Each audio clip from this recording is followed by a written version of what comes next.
Welcome to the eBusiness Playbook podcast, proudly sponsored by Academy Global, where we help you go from theory to reality, empowering you to elevate your e-business.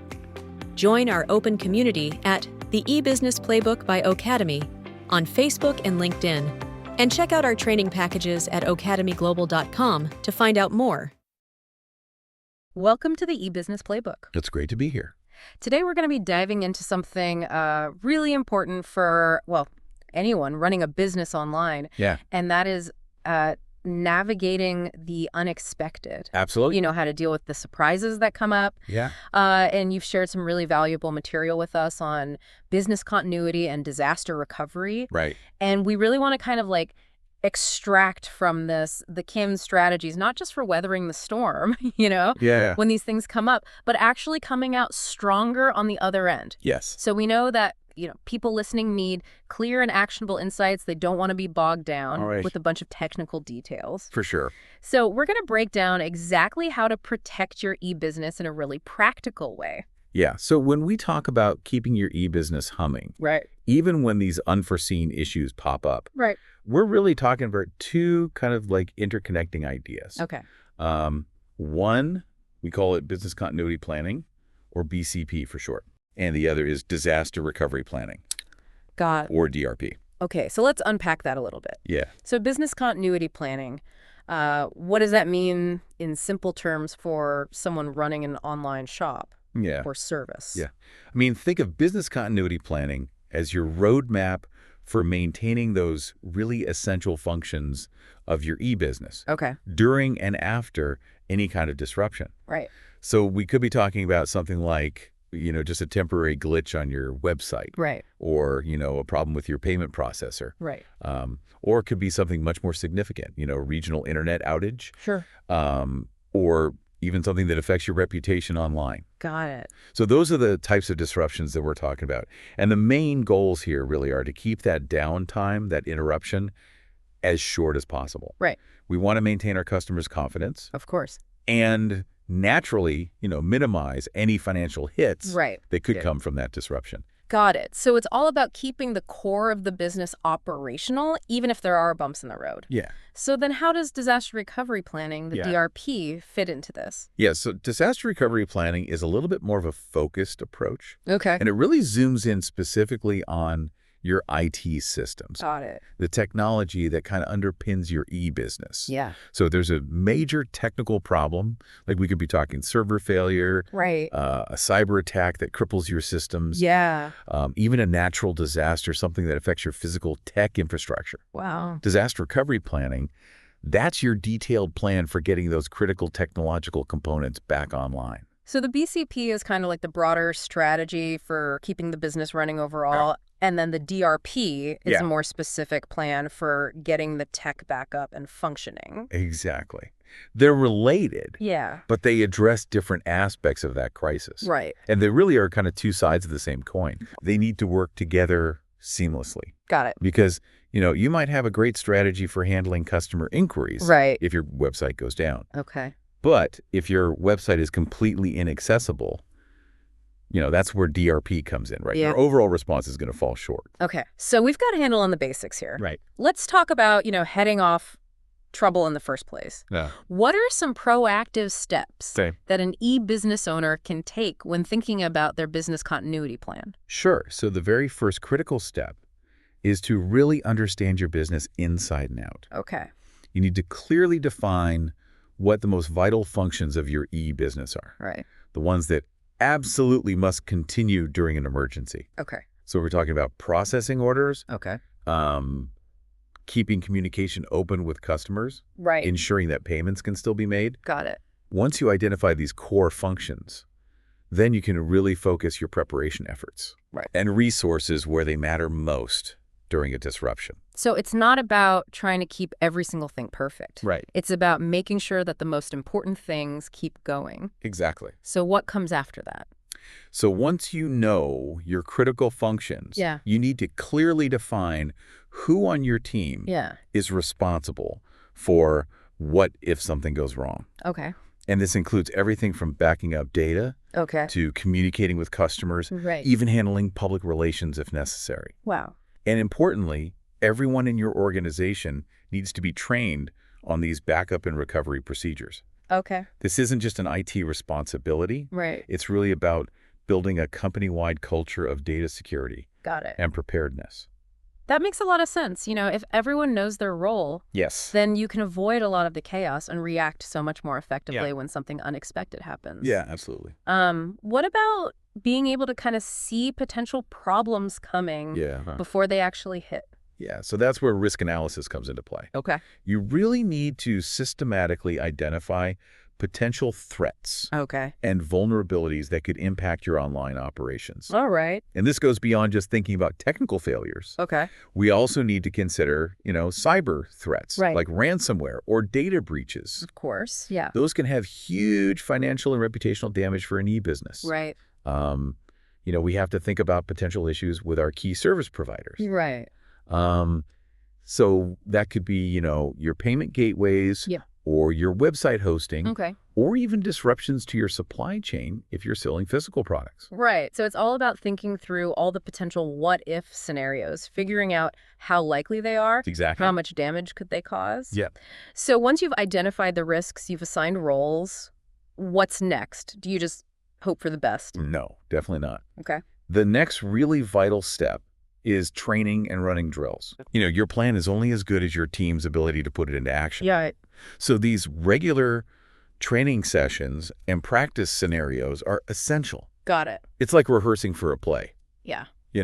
You practice so that when the actual performance happens, in this case, an emergency, everyone knows their lines and their cues. That's a great analogy. The sources we looked at suggested doing these drills every 3 to 6 months. Wow, every few months. Yeah. That's more frequent than I think some people would expect. Right.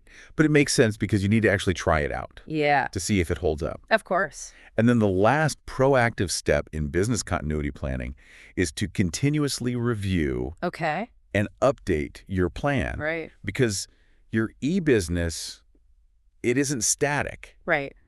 New threats emerge, your technologies evolve, your business processes change. Right. Your BCP needs to keep up. So make time regularly. The sources suggest at least once a year or whenever there are significant changes in your business. Got it. To actually go through your plan and update it. Okay. And getting input from different parts of your company, even your key partners or customers, can provide really valuable insights that make your plan even stronger. So it's a living document. It's not something you just create once and then file away. Exactly. Right. Yeah. Okay. So let's switch gears a little bit and talk about recovery. Okay. Let's say the worst happens, a major disruption occurs. How does that disaster recovery plan actually help an e-business get back online? Okay. So disaster recovery planning really kicks in when you've experienced a significant technology-related problem. Right. And the main goal here is to get your critical IT infrastructure, your servers, your databases, your website, your network, back up and running as quickly and efficiently as possible. So while the BCP might be more focused on keeping customer service going and managing communications, the DRP is laser-focused on that technical recovery. Exactly. So what are the key things that you need to have in place in a solid DRP? So just like with BCP, regular testing is absolutely crucial. Okay. You can't just assume that your recovery plan will work. Right. You need to test it to be sure. Right. And this includes everything from simple walkthroughs of different scenarios to actually trying to recover your systems in a separate test environment. Okay. And, along with testing comes continuous maintenance. Yeah. After each test, you need to look at what happened, identify any problems, and update your plan accordingly. Got it. The sources emphasized, regularly reviewing the critical functions and risks that you identified in your business impact analysis. Okay. And that's really what helps you understand the potential impact if different parts of your business go down. Right. And also your overall risk assessment to make sure your DR plan still addresses, your biggest vulnerabilities. So it's not enough to just have it on paper. You have to actually try to make it fail to see where the weaknesses are. Exactly. Okay. What other important parts are there? Setting clear goals for recovery is essential. Okay. So this involves defining your recovery time objectives. Okay. Or RTOs. All right. And your recovery point objectives. Okay. Or RPOs. Got it. So your RTO is how quickly your systems need to be back online after an incident. Right. Are we talking minutes? Yeah. hours, days. Right. Your RPO is really about how much data you can afford to lose. Right. If a disaster happens, how far back in time Okay. are you potentially willing to lose data? Okay. So setting those realistic RTOs and RPOs for your critical systems is vital Right. for minimizing disruption and getting your online business activities back on track quickly. That makes perfect sense. You need to know, how fast you need to recover. Yeah. And how much data loss you can actually tolerate Yeah. to guide your recovery effort. Exactly. And lastly, I think it's worth touching on cloud-based solutions. For many e-businesses, using cloud services for disaster recovery can offer really significant advantages. Okay. Because cloud providers often have built-in redundancy and failover capability. Okay. So that means if one server location has a problem, Yeah. your services can automatically switch to another, Got it. potentially reducing downtime very significantly Right. compared to relying on your own physical servers. So cloud as a safety net, Yeah, that sounds like a really valuable option for many online businesses. right. To make this really hit home, can we look at some actual real-world situations Yeah, that show why BCP and DRP are so important? absolutely. The sources that we looked at, they provided some really insightful examples. Okay. So take the healthcare industry, for instance. Okay. There was a case where a medical company with an outdated backup system experienced a data breach, Wow. and they suffered major financial losses. Of course. They learned the hard way that having a robust backup plan, Mhm. in their case, one that backed up data every 15 minutes and stored it in a separate location, Okay. dramatically improved their ability to recover, Right. limiting their potential data loss to just 30 minutes. Wow. Okay. So that 15-minute backup frequency Yeah. can make a huge difference compared to backups that are done less often. Huge difference, yeah. What other real-world scenarios kind of stand out?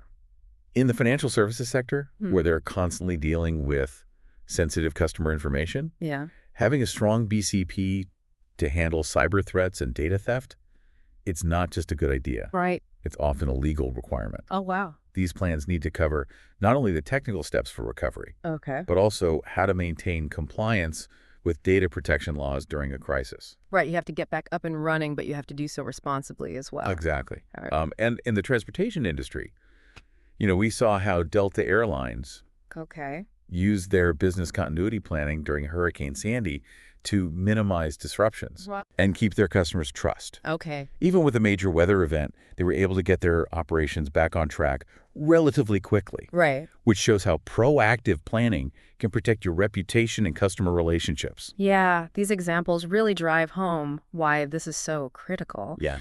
And that statistic about downtime costing large organizations an average of $9,000 per minute, Yeah. that is a shocking number. It is. And it's so important, for you, our listener, to realize that BCDR isn't just for these huge corporations. Right. If you're running an e-business of any size, these principles are essential. Right. You might not have the same complex infrastructure as a Fortune 500 company, Right. but the potential impact of, your website going down, your payment system failing, or a data breach Of course. can be just as devastating to your business. So, based on all this, what are the key things that someone running their own e-business should really take away? I think the core message here is that being proactive with planning and preparation is absolutely vital for the resilience of your online business. All right. You need to really understand what your critical online operations are, Yeah. what specific risks you face in the world of e-commerce, Right. and then create a plan that addresses both how to prevent disasters where you can Okay. and how to recover quickly and effectively when they do happen. Right. And remember those key steps we talked about. Regularly train yourself and your team. Yeah. Frequently test your recovery procedures. Yeah. Make sure they actually work. And keep your plans updated as your business changes. Okay. And don't hesitate to seek out expert advice to help you tailor a BCP to the specific needs and risks of your e-business. So to summarize, it sounds like understanding these fundamentals of business continuity and disaster recovery provides a really crucial playbook for navigating the unexpected, Yes. ensuring the long-term success of your online business. Absolutely. Okay. And with that in mind, I want you to consider this. Yeah. What is the single most vulnerable aspect of your current e-business operations? Right. And what is one concrete step you can take today to better safeguard it? That's a great question. That's your starting point for building your own e-business playbook for resilience. I love that. That's fantastic. That's it for this deep dive. Thanks for listening. See you next time. For the complete PDF with all the insights from this episode, head over to academyglobal.com. There, you'll find the PDF, plus other valuable podcasts and resources to fuel your business growth and career success. Thanks for listening, and see you next time.